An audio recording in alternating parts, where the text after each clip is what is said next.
The holiday season is upon us in full swing.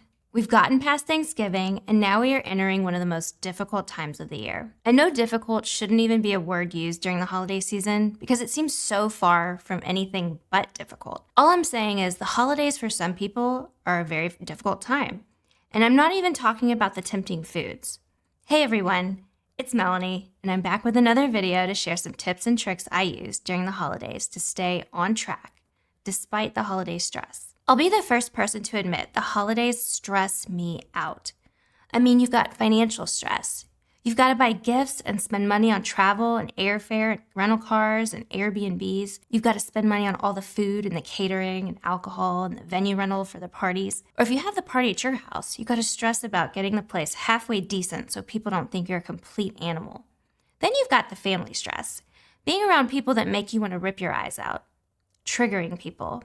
People that get a little too tipsy and start telling you all sorts of idiotic things. Don't you just love the holidays? Anyway, the biggest stressor for me personally is the fear of gaining weight and falling off the wagon. I don't want to let all the holiday get-togethers derail my years of effort working on my health and my body. I read a statistic that the average person gains anywhere from 0.8 to 2 pounds between Thanksgiving and Christmas. Yeah, I would add a 0 to that. 20 pounds is more like it, especially when you throw in those shorter, colder days and when the sun sets at 5 o'clock. Ugh. Back to the tips I use to stay on track. First and foremost, the big question you need to ask yourself is, are you an abstainer or a moderator? Which one are you? I used to have binge eating disorder, so I'm an abstainer. Me, personally, I can't even taste a sweet treat. I will go full force if you even let me try a piece of pumpkin pie. Now, some people are good with a little slice and they move on about their day. Not me. I'm all or nothing. I'm a recovering sugar addict.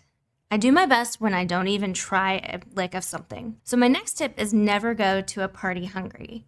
I will literally eat my food in the car as we're on our way to someone's party. I typically have a plate of eggs, probably about 6 eggs, and a half a pound of meat. I have a few tablespoons of butter, a few dashes of salt, and I will be good for at least 5 hours. That's definitely enough time to go to a party, mingle, exchange gifts, and have all the fun I want without eating a morsel of the food they have at the party. If I need a little something, I'll make myself a cup of coffee, or what the heck, I'll have a Diet Coke. Eating in the car saves me the embarrassment of having to whip out my Pyrex dish of stinky eggs and beef. It's like my little secret, until you open the car door and you smell the inside of it. If all else fails, pack that food in a bag and just eat it at the event. You don't want to get caught somewhere and be out of options. And you might kick yourself the next day for falling off the wagon. Another tip to stay on track is to bring a dish to share that's something you can eat. I used to make these keto sausage cheese puffs, and people who were not keto raved about them.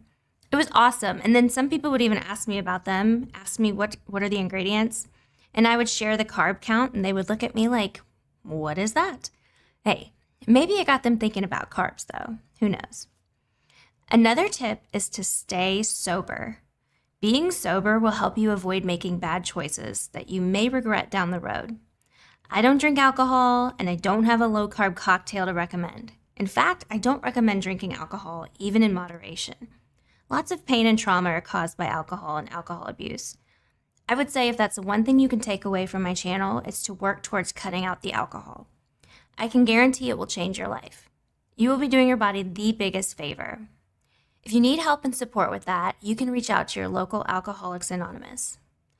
Now, back to the big stressor of spending so much money on all the holiday gifts. Instead of going into debt this holiday season, here are some ideas for free or low-cost gifts that you can give your loved ones. If you're into baking, bake some cookies, bread, or a homemade cake. Keto-friendly, of course. And if you want to let someone know how much you love and appreciate them, you can write them a letter or a poem expressing this. You can even create a personalized piece of artwork or a drawing for someone. You can knit a scarf, crochet a hat, make some DIY jewelry or ornaments. You can even make a personalized coupon book offering services like babysitting, cleaning, cooking, or pet sitting. This will give your loved ones a much-needed break, and they will be raving about this gift. All I know is if someone offered to babysit my kids, I would be over the moon. Best Christmas ever. Okay, I may have gone a bit off tangent here, but I know that being in debt can affect us both mentally and physically. So don't sacrifice your health for the sake of buying gifts and trying to make others happy. Remember, The holidays are a time for joy and celebration, not just food. By following these tips, you can enjoy the festivities without sabotaging your health goals.